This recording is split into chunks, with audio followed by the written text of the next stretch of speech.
The grand hall of the Galactic Council buzzed with voices. Thousands of beings from hundreds of worlds sat in rising rows of seats. At the center stood High Elder Vox, his blue skin wrinkled with age, his four eyes blinking slowly as he waited for silence. "I come before you today with a warning," Vox said, his voice stronger than his old body suggested. "A new species has begun to reach for the stars. They call themselves humans." A ripple of laughter spread through the chamber.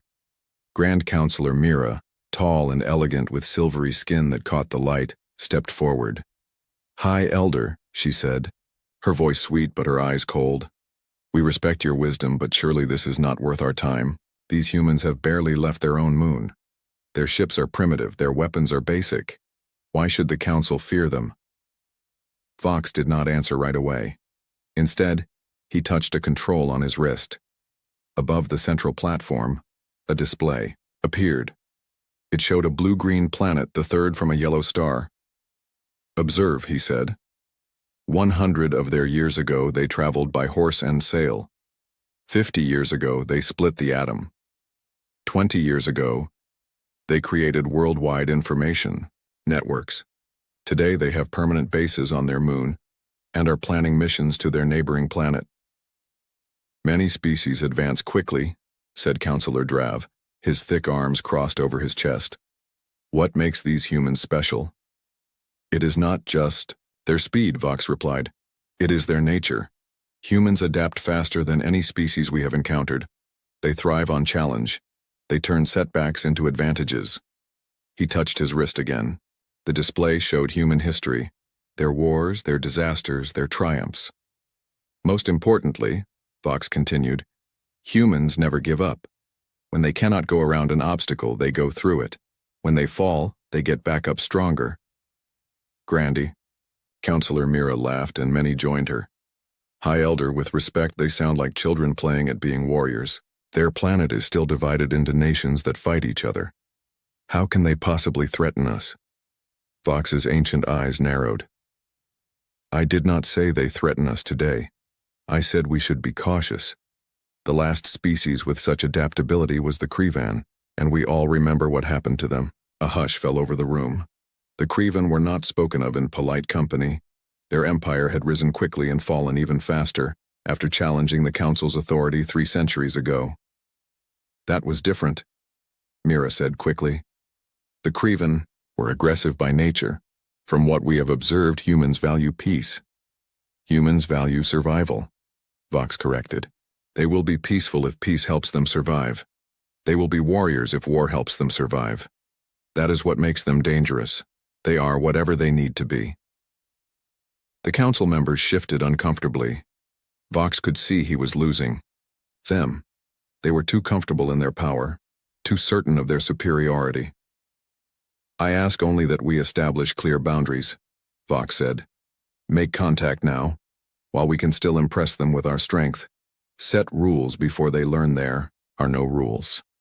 "We will consider your advice, High Elder," Mira said, in a tone that meant they would do no such thing. "The Council thanks you for your wisdom." Vox bowed his head and stepped away from the platform. As he shuffled toward the exit, his assistant Toll hurried to his side. "They will not listen," Toll whispered. "They never do," Vox replied. "But we have done our duty. Now we prepare." Captain James Reed stood on the bridge of the exploration vessel Pioneer, staring at the vast emptiness of space through the main view screen. At 45, Reed was considered young for a captain, but his sharp mind and cool head had earned him command of humanity's most advanced ship. "Anything on sensors, Dr. Lane?" he asked. Dr. Anna Lane, the ship's science officer, shook her head. Her fingers moved quickly over her console. "Nothing yet, Captain, just more empty space." Reed nodded. The Pioneer had been traveling beyond the edge of charted space for 3 weeks. Their mission was simple: go farther than any human had gone before and see what was out there. "Keep looking," Reed said. "There's something out here. I can feel it." Commander Mike Foster, Reed's second in command, looked up from his station. "Feeling things now, Captain? That's not like you." Reed smiled. "Call it instinct, Mike. 20 years in space teaches you to trust your gut." "Your gut better be right," Foster said. Earth Control is getting impatient. They want results, not more reports of empty space. They'll get their results, Reed promised, one way or another. The bridge fell silent as everyone returned to their work. Reed sat in his command chair, thinking. Humanity had been reaching for the stars for decades, but progress had been slow. The vast distances between solar systems made exploration difficult. The Pioneer was equipped with the newest drive system, allowing it to travel faster than any previous ship. But even so, the journey had been long. "Captain," Lane's voice broke the silence. "I'm picking up something on long-range sensors. It's not natural." Reed was on his feet instantly. On screen. The view screen changed to show a small object floating in space. It was clearly artificial, a metallic structure with extending panels that might be solar collectors. "What is it?" Foster asked, stepping closer to the screen. "Unknown," Lane replied. "But it's definitely not one of ours. The design is nothing like our technology." Reed felt a chill run down his spine. "Are you saying it's alien?" Lane looked up, her eyes wide with excitement. "Yes, Captain. I believe we've just found proof that we're not alone." The bridge erupted in excited chatter. Reed raised a hand for silence. "Distance to the object?" "About 6 hours at our current speed," Lane said. Reed nodded. "Set course, Commander. Let's go say hello." 6 hours later, the Pioneer drifted alongside the alien structure. Up close, it was about the size of a small house, with a central hub and radiating arms that supported what were definitely energy collection panels. "No signs of life," Lane reported. "It appears to be an automated station of some kind. Possibly for monitoring or communication." Reed studied the alien technology through the view screen. "Can we bring it aboard for study?" Lane hesitated. "I'm not sure that's wise, Captain. We don't know what it does or who put it here." "Exactly why we need to study it," Reed replied. "This is what we came for, Doctor. First contact with alien technology. This could change everything." Foster looked worried. "Captain, maybe we should report back first, get instructions." Reed shook his head. "By the time we get instructions, we could have learned twice as much on our own. Besides, it's just a machine." After careful maneuvering, the Pioneer's crew managed to secure the alien station in their cargo bay. A team of scientists, including Dr. Lane, suited up to examine it. "Be careful," Reed warned them. "No unnecessary risks." "Understood, Captain," Lane replied, her voice tinged with excitement despite her earlier caution. Reed watched from an observation window as the team approached the alien technology. This was the moment every explorer dreamed of. First contact with evidence of alien intelligence. "What do you think, Mike?" Reed asked his second-in-command.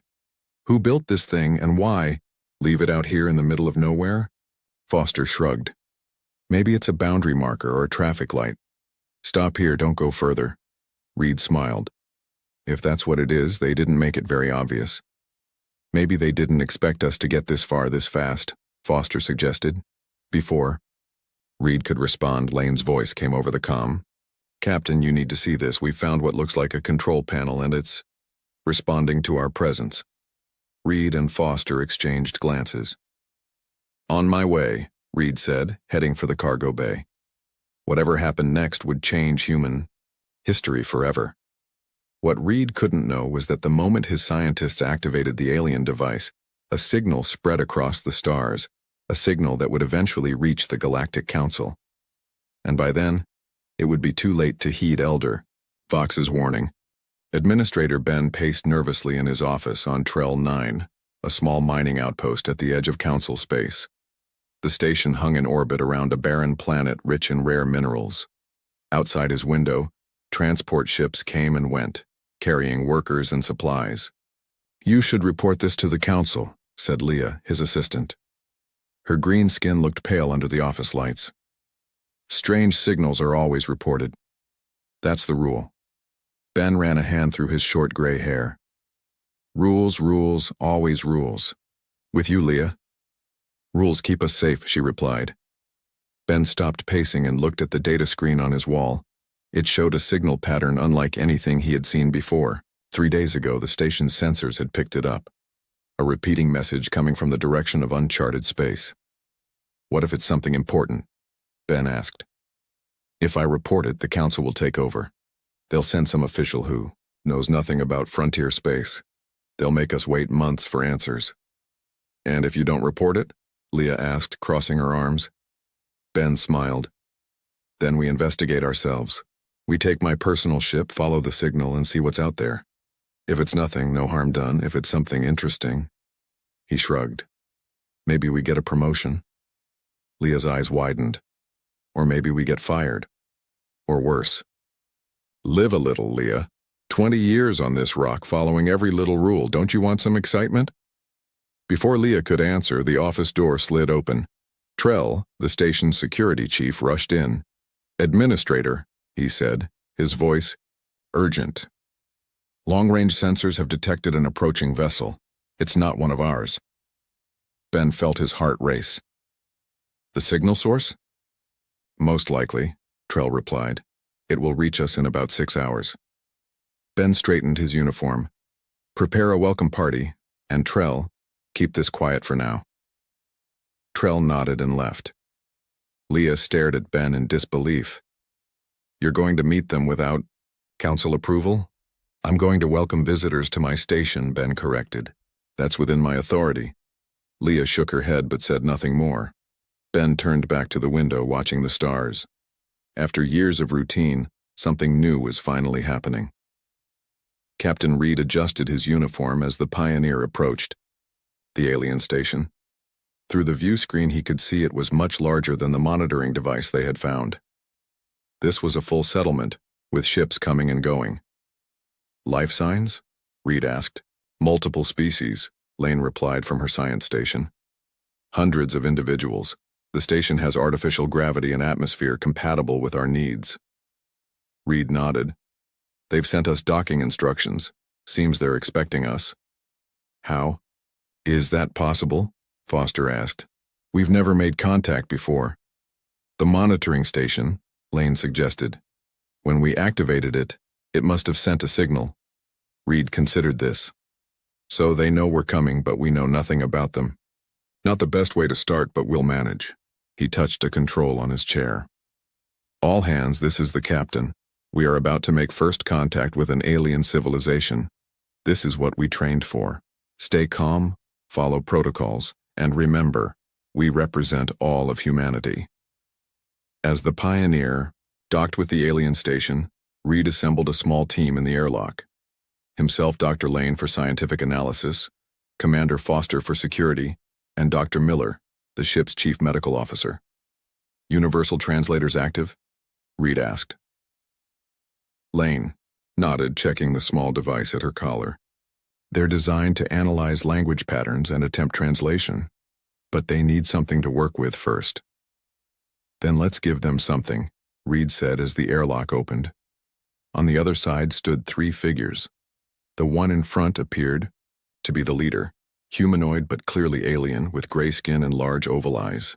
Behind him stood a female with green skin and a security officer of a different species, taller and more muscular. Reed stepped forward, hands open in a universal gesture of peace. I am Captain James Reed of the Earthship Pioneer.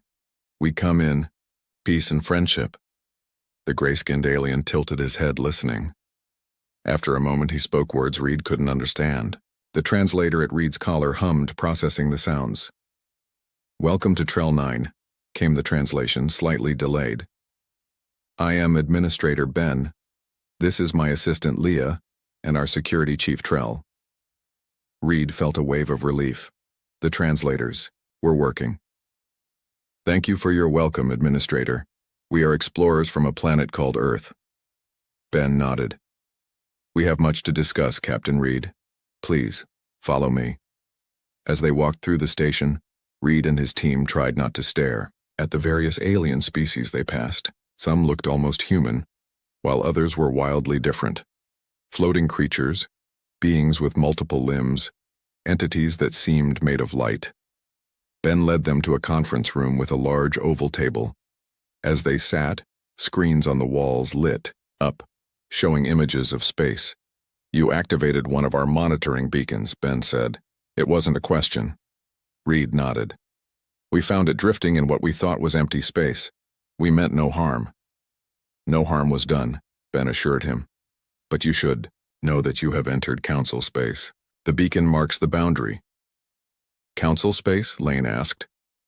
The Galactic Council, Leah explained, speaking for the first time. 300 species, thousands of worlds, united under common law and protection. Reed exchanged glances with his team. Humanity was not alone, but they were very late to a very large party. We had no way of knowing, Reed said. We're new to interstellar travel. Ben waved a hand dismissively. Of course. No offense was taken. But now we must decide what happens next. Officially, I should report this encounter immediately. Officially? Foster asked, catching the nuance. Ben smiled. I've been administrator of this outpost for 20 years, Commander. Out here, far from the Council's central worlds, we learn to be flexible with certain protocols. Leah frowned, but remained silent. What are you suggesting? Reed asked. An unofficial exchange. Ben replied. You share your technology and knowledge. With us, we share ours with you. We learn about each other before the Council becomes involved and things get complicated. Complicated how? Lane asked. Ben hesitated. The Council has procedures for contact with new species. They can be extensive. Years of evaluation before full diplomatic relations are established. Reed considered this. And if we agree to this unofficial exchange? Then we both benefit, Ben said. You gain access to knowledge about the galaxy and its peoples. We gain understanding of your unique approach to technology. Unique? Miller asked, the doctor finally joining the conversation. Ben nodded. The modifications you made to our beacon, they were quite impressive. You solved problems our engineers have struggled with for years, and you did it with what appears to be relatively primitive tools. Reed felt a surge of pride. Humanity might be new to the galactic community, but they weren't without their strengths. I believe we can arrange something, Reed said. A limited exchange of non-sensitive information and technology. Excellent, Ben said, clasping his hands together. We'll begin immediately. On the Council homeworld, Elder Vox stood in Grand Counselor Mira's private chamber. The room was opulent, with high ceilings and artwork from 100 worlds. A beacon has been activated in Sector 47, Vox said without preamble. The humans have reached our border. Mira looked up from her desk, annoyance flashing across her face. One beacon among thousands, Elder. Hardly a crisis. The signal was modified, Vox continued. The humans didn't just activate it, they improved it. The transmission range has increased tenfold. Impressive, Mira admitted. But still, not a concern. The Centennial Gathering begins in 3 months. I don't have time for primitive newcomers. You should make time, Vox warned. The beacon is near Trell 9. Administrator Ben has a reputation for independence. Mira laughed. Ben? That old fool has been buried on that mining station for decades. Even if he makes contact with these humans, what could possibly come of it? Fox's 4 eyes blinked slowly. That is what worries me, Counselor. We don't know. And in my experience, the unknown is rarely benign. Mira rose from her desk, her patience clearly at an end. Thank you for your concern, Elder. I will have someone look into it. Eventually. As Vox left the chamber, he felt a deep unease. The wheels were already in motion, and no one was watching closely enough to see where they were turning. Deep in space, beyond the knowledge of humans or the Council, the modified beacon's signal continued to spread, reaching farther than anyone had intended. And in the darkness between stars, something ancient stirred, awakening from a long slumber. 6 months passed. What began as a simple meeting between Captain Reed and Administrator Ben had grown into something much larger. 17 worlds in the outer territories now traded openly with humans. Human ships, once rare visitors, were now a common sight at frontier stations. Reed, now Admiral Reed, sat in his new office on Trell 9. The station had become an unofficial embassy for Earth, a place where humans and aliens could meet freely without council oversight. "The latest reports, Admiral," said Commander Foster, placing a tablet on Reed's desk. Reed picked it up and scrolled through the information. "Trade is up another 30%. Human entertainment broadcasts are now reaching 23 council worlds and—" He paused, eyebrows rising. "Is this correct? The Volari have adopted Earth music into their religious ceremonies?" Foster nodded. "Apparently they find our classical music spiritually transcendent. Bach and Mozart are particularly popular." Reed leaned back in his chair. "6 months ago we didn't know aliens existed. Now they're praying to the sound of our music." He shook his head in wonder. "What's the council's response to all this?" "Still minimal," Foster replied. "They're treating us like a temporary distraction, something that will lose its novelty." "That's good," Reed said. "It gives us more time." "Time for what exactly?" Foster asked, his expression concerned. "The Earth government is thrilled with the trade agreements, but some officials are worried we're moving too fast." Reed stood and walked to the window. From here he could see ships coming and going, human vessels alongside alien craft of various designs. "Humanity spent centuries looking at the stars, wondering if we were alone," Reed said quietly. "Now we know we're not. But we've also learned something else, that the galaxy is more dangerous than we imagined." He turned to face Foster. "The information Ben shared with us about the Council, about their history, they're stagnant, Mike. 300 species all following the same rules, using the same technologies, thinking the same thoughts. They haven't had a major technological breakthrough in over a century." "And we have?" Foster asked. "We've had 3 just from studying that monitoring beacon," Reed replied. "Our engineers look at alien tech and immediately see a dozen ways to improve it, not because we're smarter, but because we think differently. We're not bound by their traditions, their ways of doing things." Foster frowned. "So what's our goal here? What are we working toward?" Reed's expression grew serious. "Survival. The Council might see us as a curiosity now, but that won't last. Sooner or later, they'll see us as a threat. We need to be ready when that happens." On the planet Volari, young Trin sat in his room, eyes fixed on the screen in front of him. On it, a human story played, something called a movie, about a small group fighting against impossible odds and somehow winning. "Trin." "Dinner is ready," his mother called from downstairs. "Coming," he replied, but didn't move. The movie was reaching its climax, the heroes making their final stand. His door opened, and his father stepped in. "Watching human broadcasts again?" he asked, his tone disapproving. Trin nodded without looking away from the screen. "They're amazing, Father. The humans think so differently from us." His father sighed. "The Council has warned about these broadcasts. They call them cultural contamination." Now Trin did look away, his eyes flashing with rare defiance.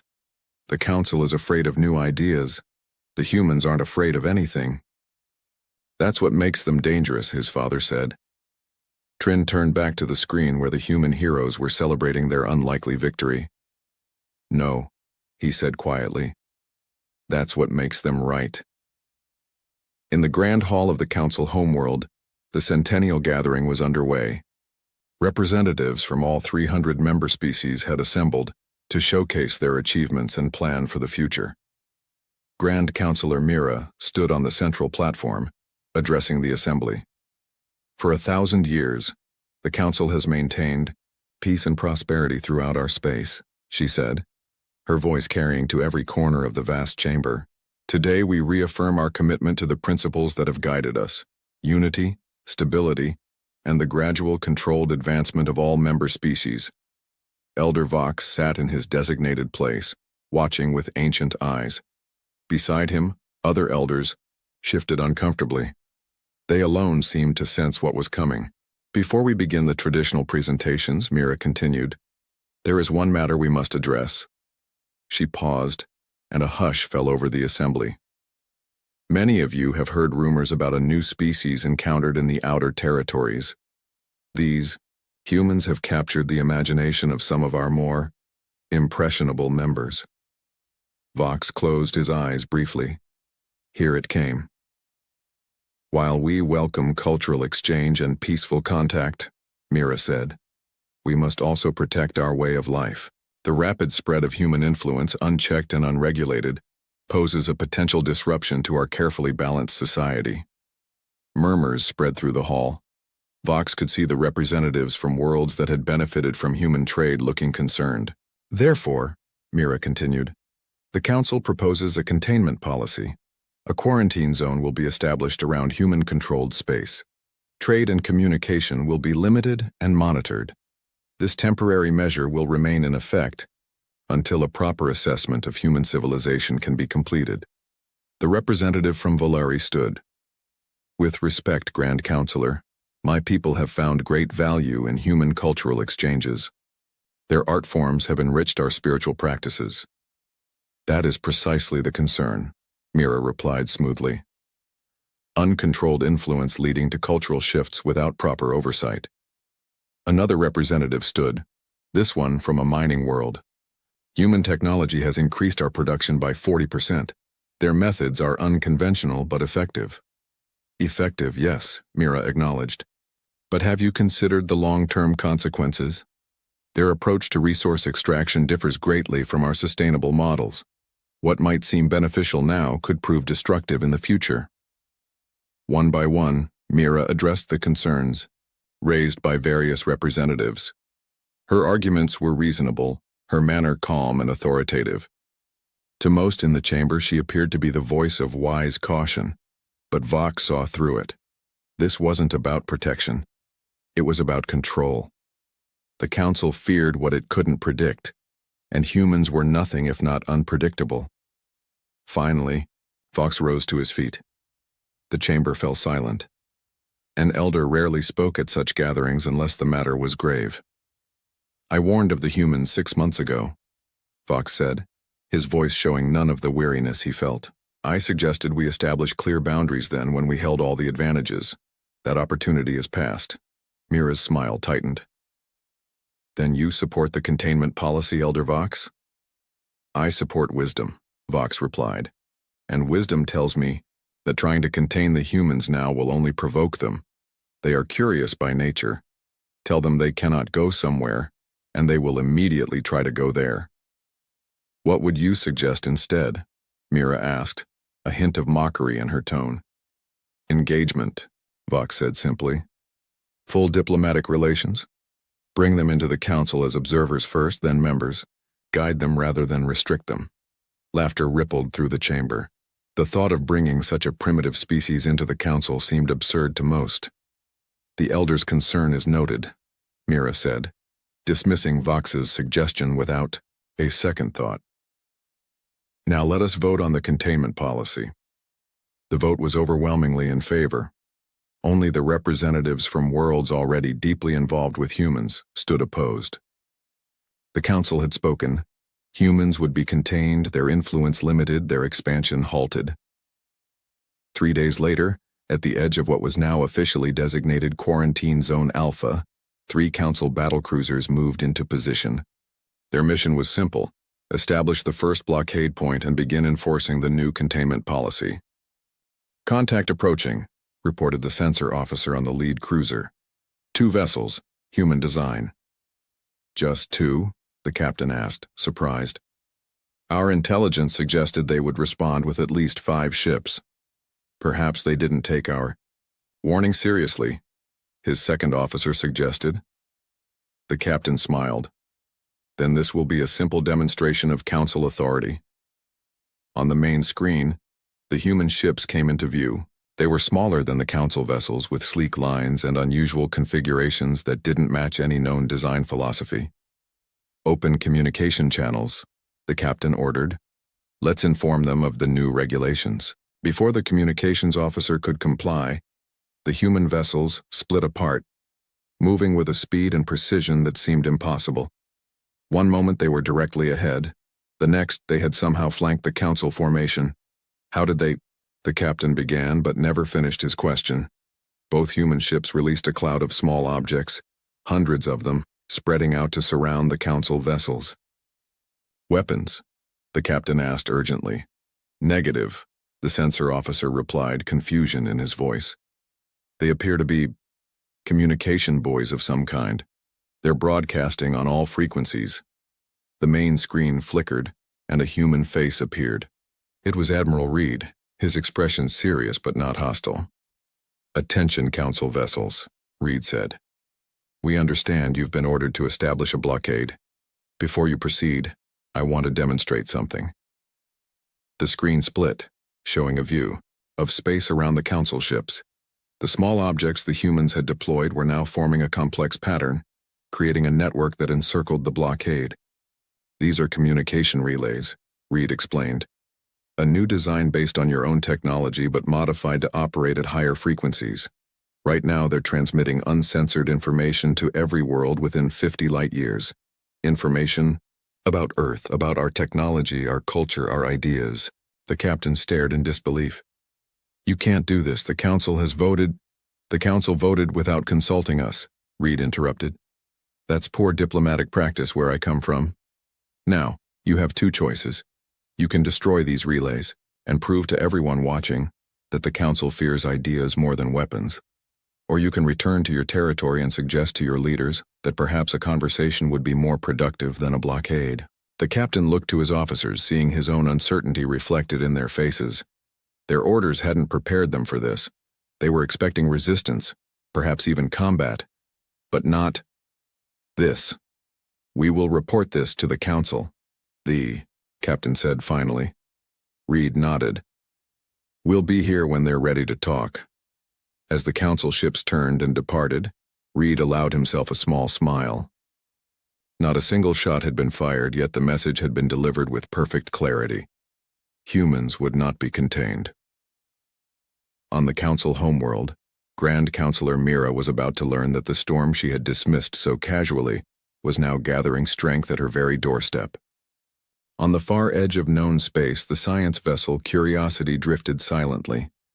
It was a joint mission, humans and scientists from several council races working together despite the official containment policy. Administrator Ben had calling in favors from old friends. Dr. Lane stood at the main sensor console, frowning at the readings. That can't be right, she muttered. Trell, the security chief from Trell 9 who had joined the mission as Ben's representative, moved to her side. What have you found? Some kind of gravitational anomaly, Lane replied. It's massive, but it doesn't match any known phenomena. She adjusted the settings, and the main screen filled with a visual representation of empty space. Except it wasn't empty. There was a darkness there, a void deeper than the space around it. It's moving, Trell observed. And fast. Lane nodded, running calculations. At its current speed, it will reach the outer colony worlds in less than a month. Trell's face paled. We need to warn the council. And Earth, Lane added. Whatever this is, it's like nothing I've ever seen. As they prepared an emergency transmission, neither noticed a small detail in the sensor data. The anomaly had changed course slightly, directly toward their position. It had detected them, and it was hungry. Grand Counselor Mira paced her private chambers, anger radiating from her in waves. Before her stood the captain of the failed blockade mission, his head bowed in shame. 3 battle cruisers, Mira said, her voice dangerously quiet. 3 of our finest ships, outmaneuvered by 2 human vessels without a single shot fired. They used tactics we've never seen before, the captain explained. Their ships moved in ways that should be impossible. And these communication relays they deployed, they're still operating? The captain nodded miserably. Our attempts to disable them have failed. They adapt, shifting frequencies faster than we can block them. Mira stopped pacing and stared out the window at the gleaming towers of the council capital. 6 months, she said. That's all it took for them to go from discovering our existence to humiliating our fleet. Perhaps Elder Vox was right. The captain suggested hesitantly. Perhaps we should engage with them diplomatically rather than— No, Mira snapped. I will not bend to this primitive species. Their influence is a disease spreading through our society.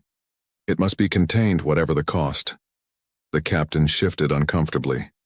With respect, Grand Counselor, our military options may be limited. Reports from the outer territories suggest the humans have been sharing their technological innovations with several worlds. If those worlds stand with humans, then they stand against the Council, Mira finished coldly. Prepare a full fleet.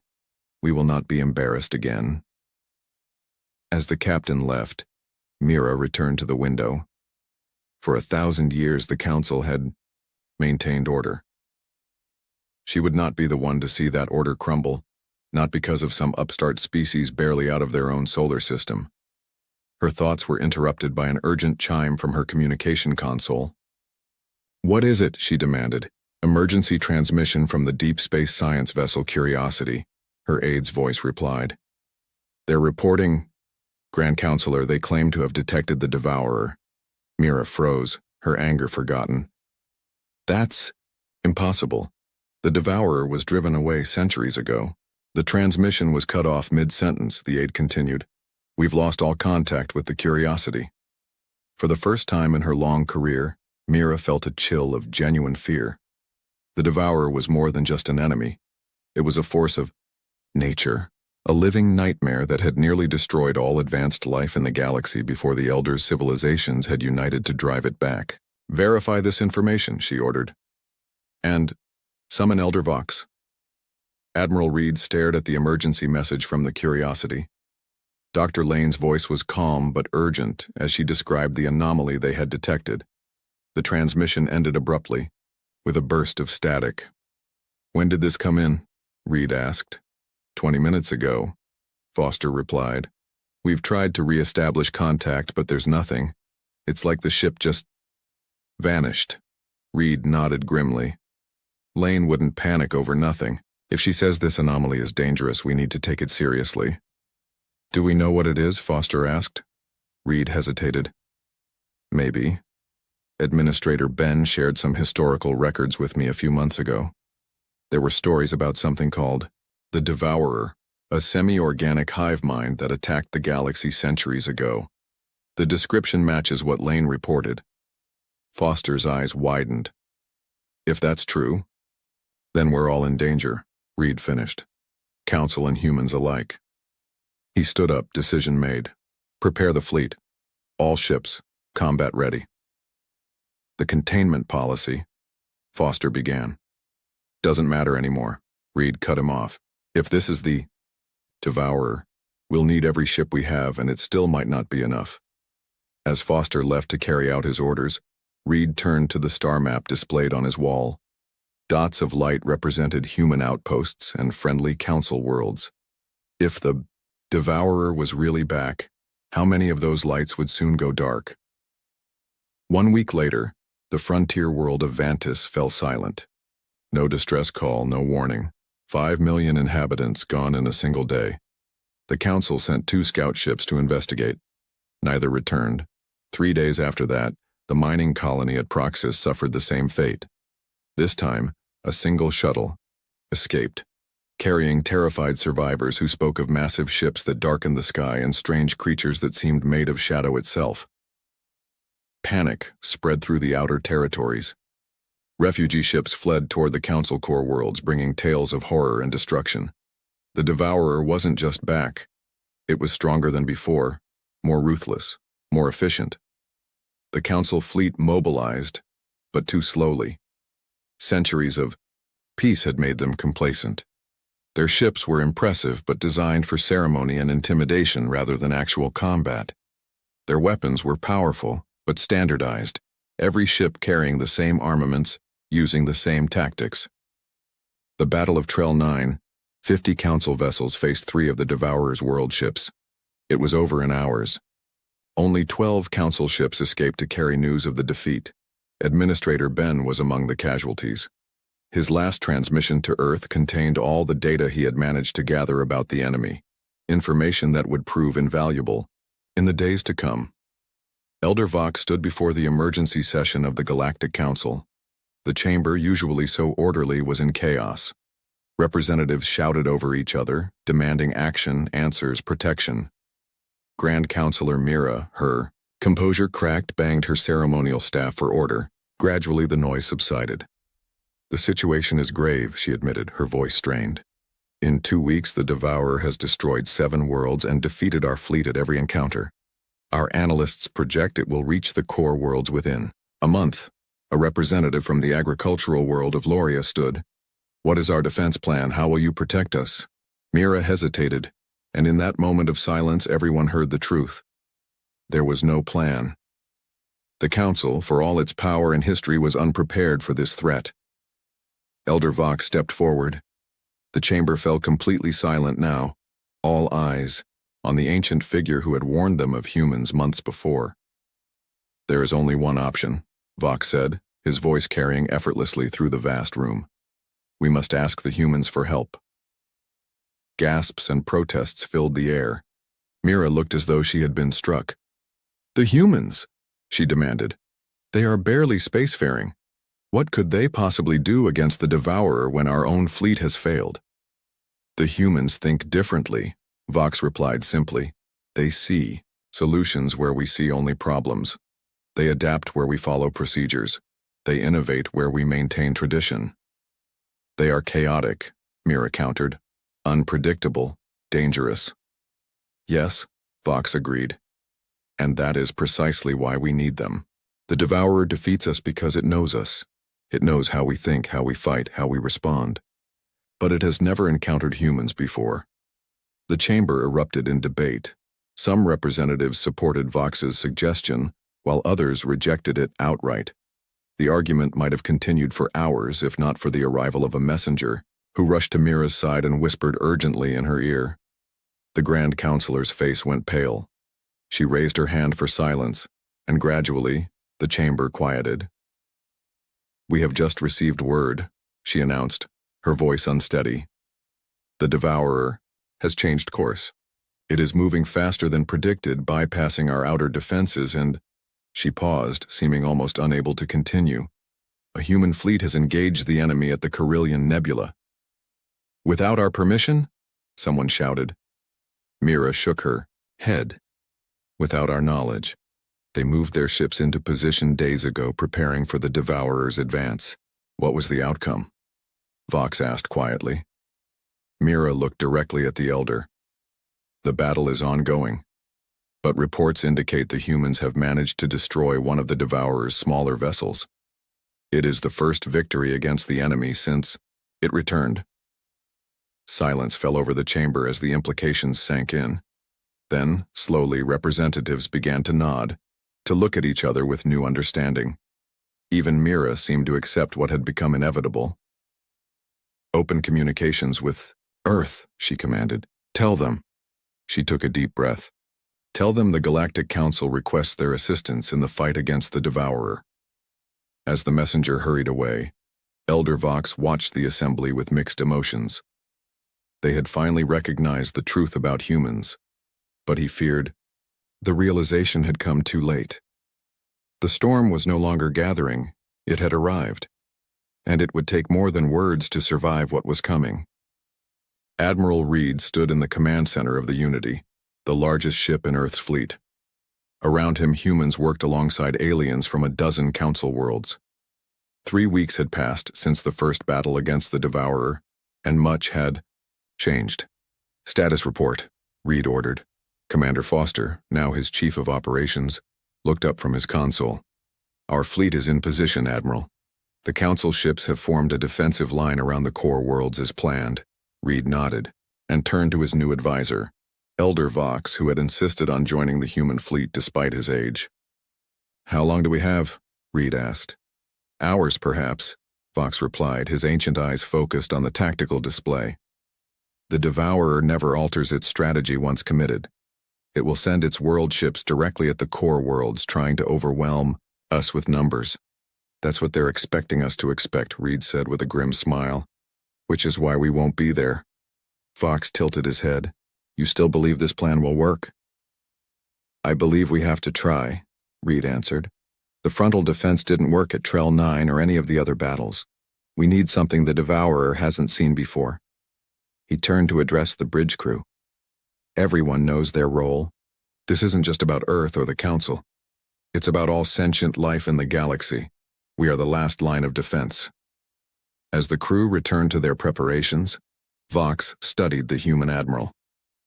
You truly believe you can win, don't you? Reed's expression was serious. I believe we can survive. Winning comes later. On the Council homeworld, Grand Counselor Mira walked through the crowded shelter tunnels deep beneath the surface. Around her, civilians from dozens of species huddled together, fear evident in their eyes. Her aide hurried to catch up. The evacuation continues, Counselor. Another 1,000 ships departed for the safe zones in the last hour. Mira nodded. And our defense fleet? In position alongside the human vessels, the aide reported, though many of our commanders are confused by Admiral Reed's strategy. As am I, Mira admitted. But the humans have earned the right to try their way. Their victory at the Carillion Nebula proved that.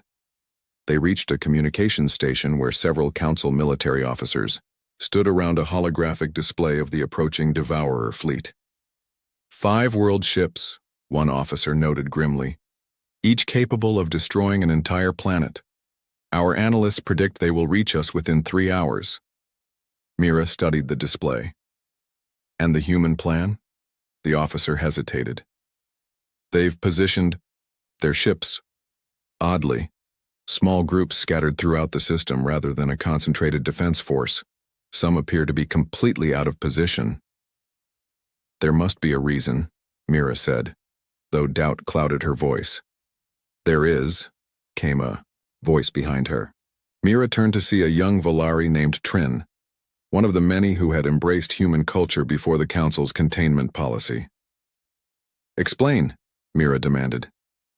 Trin stepped forward, nervous but determined. The humans don't fight like we do. They don't use standardized formations or follow predictable patterns. Each of their ship groups will act independently, adapting to the situation as it unfolds. Chaos is not a strategy, one of the officers objected. To us, perhaps, Trin replied.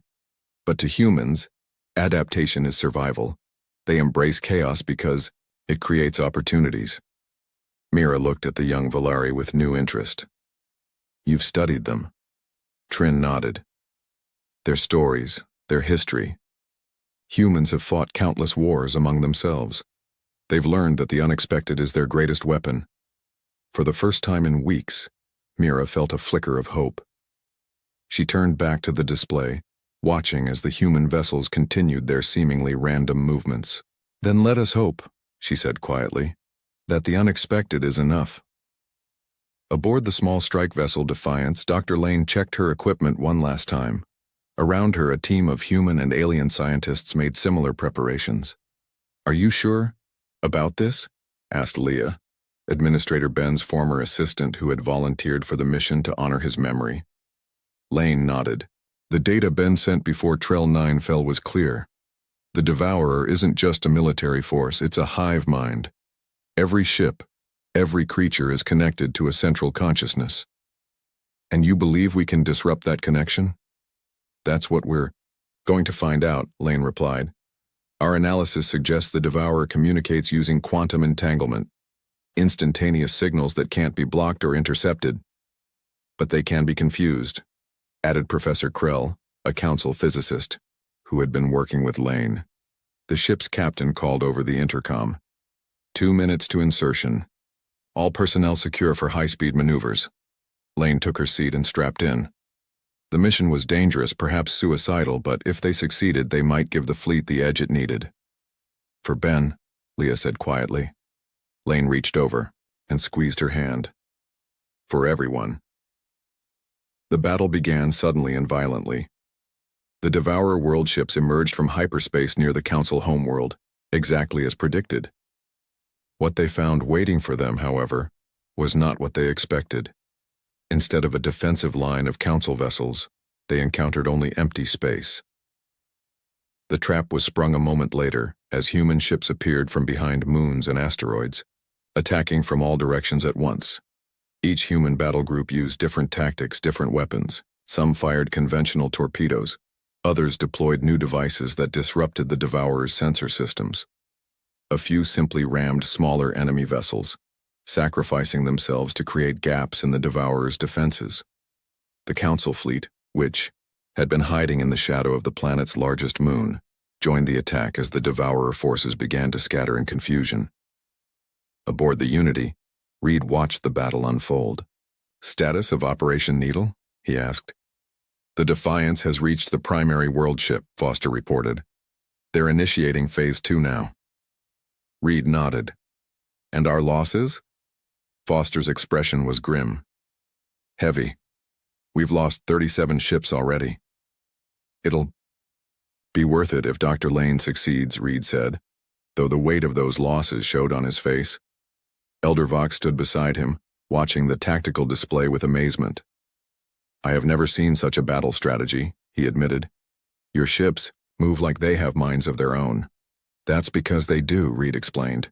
"Each captain has full authority to adapt and improvise. We gave them the objective, not step-by-step instructions." Vox nodded slowly. "Freedom within structure, chaos with purpose. That's humanity in a nutshell," Reed said with a small smile. The smile faded as alarms blared across the bridge. "The primary world ship is changing course," Foster announced. "It's heading directly for us." "They've identified our command vessel," Reed realized. "All power to shields. Prepare for impact." Inside the massive primary world ship, the Defiance crew fought their way through strange organic corridors. The interior was like nothing they had ever seen, half machine, half living tissue, pulsing with eerie light. "This way," Lane directed, following the readings on her device. "The central node should be just ahead." They entered a vast chamber filled with what looked like glowing brain tissue suspended in liquid. Tentacle-like cables connected it to the ship's systems. "The hive mind," Professor Krell whispered in awe. "The central consciousness of the entire Devourer force." Lane didn't waste time. "Set up the disruptors. We have 3 minutes before they find us." The team worked quickly, placing small devices around the chamber. These weren't weapons in the traditional sense. They were quantum oscillators designed to interfere with the Devourer's communication network. 30 seconds, Leah warned, watching the entrance. Lane made a final adjustment. "Ready. Everyone back to the ship." As they ran, Lane activated the devices remotely. Behind them, the brain-like structure began to pulse erratically, its glow flickering. Across the battlefield, the effect was immediate and dramatic. Devourer ships suddenly lost coordination, some stopping completely while others began firing at their own allies. "It's working," Foster exclaimed. "The enemy fleet is in disarray." Reed didn't hesitate. "All ships, press the attack. Target the secondary world ships first." The battle turned quickly. Without their unified consciousness, the Devourer forces could not adapt to the humans' chaotic tactics. One by one, the world ships fell to the combined might of Earth and Council vessels. The primary world ship, however, began to recover. Its systems were more resilient, able to function independently when needed. "The Defiance?" Reed asked. Foster shook his head. "No communication. They may not have made it out." Reed's jaw tightened. "Then we finish this ourselves. Prepare for direct assault on the primary target." "Admiral," Vox cautioned, "even damaged, that vessel could destroy half our remaining fleet." "I know," Reed replied. "But if we don't end this now, the Devourer will adapt again. It's learning from us with every encounter." The Unity led the charge, accompanied by the remaining human ships and those Council vessels brave enough to follow.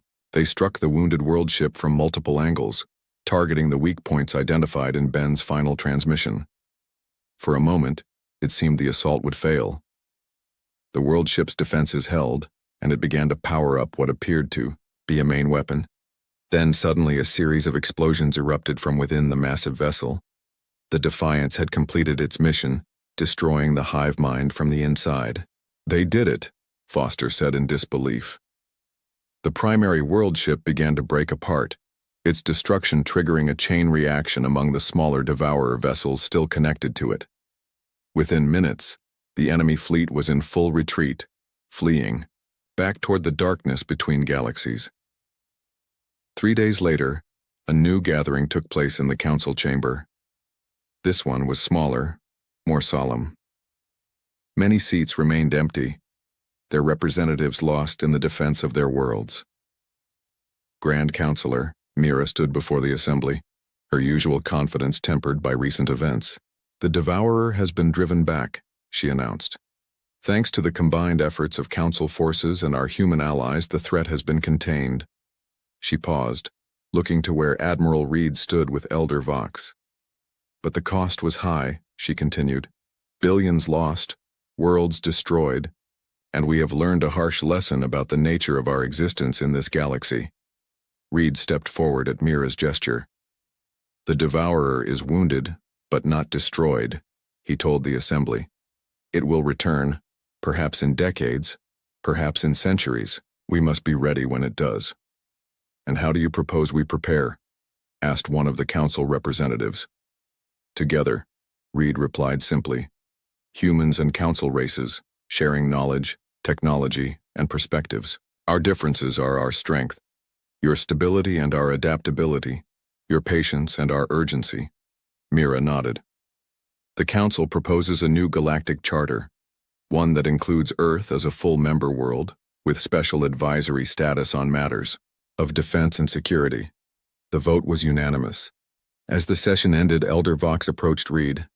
You have achieved what I thought impossible, Vox said. You have changed the Council.